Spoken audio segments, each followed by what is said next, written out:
Auditeurs et auditrices de Radio M, bienvenue pour ce flash d'information.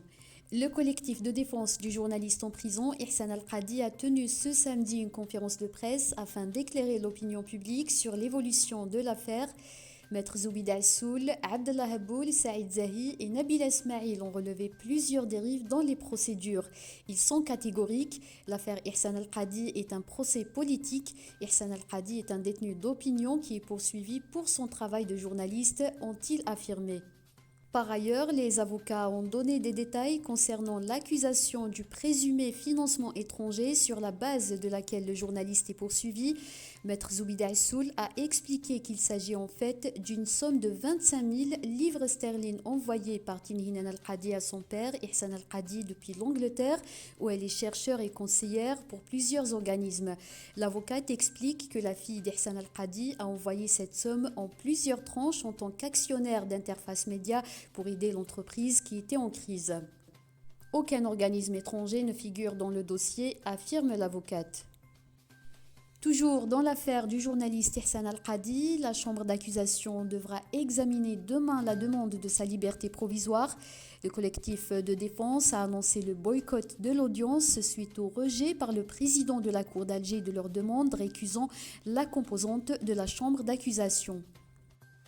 En réaction aux propos tenus par Abdelmejid Tebboune traitant Ihsan Al-Qadi d'informateur, l'avocate Nabil Esmaïl a appelé à cesser de diffamer les personnes avant qu'elles soient jugées. Le chef de l'État a diffamé une personne privée de sa liberté qui ne peut pas lui répondre. Il s'est mêlé dans un dossier pour influer la justice, a-t-elle indiqué.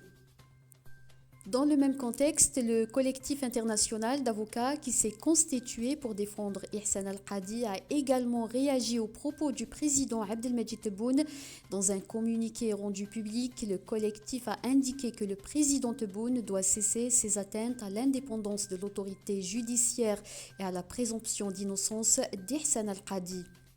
La première voiture Fiat produite en Algérie sera commercialisée vers la fin de l'année. Le ministre de l'Industrie, Ahmed Zardar, l'a annoncé en marge d'une plénière à l'Assemblée populaire nationale au sujet de l'avancement du projet de l'usine du groupe automobile multinational Stellantis.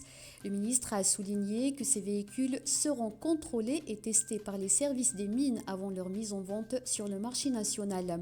Rappelons que l'usine Fiat, implantée dans la commune de Tafraoui à Oran, détient une capacité de production de 60 000 véhicules par an à partir de la première année avant d'atteindre 90 000 véhicules par an. L'adhésion volontaire des Algériens vivant à l'étranger au système national de retraite sera bientôt opérationnelle.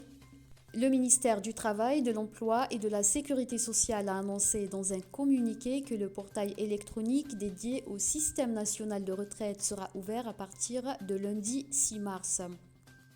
En Tunisie, ils étaient des milliers à avoir manifesté ce samedi à Tunis en réponse à l'appel de la plus grande centrale syndicale du pays. Les manifestants ont revendiqué le droit à l'exercice syndical et dénoncé la dégradation de la situation économique et sociale du pays. Toujours en Tunisie, le nombre de personnes originaires d'Afrique subsaharienne rapatriées ne cesse d'augmenter depuis le discours anti-migrant du président Kais Saied. Ce samedi, près de 300 personnes, pour la plupart originaires du Mali et de Côte d'Ivoire, ont été rapatriées, ont rapporté des médias et des ONG. Les propos du président tunisien ont provoqué un tollé, mais aussi alimenté les violences envers les personnes originaires d'Afrique subsaharienne présentes sur le sol tunisien. C'est la fin de ce flash. L'info continue sur nos deux sites électroniques Radio M et Maghreb Émergent.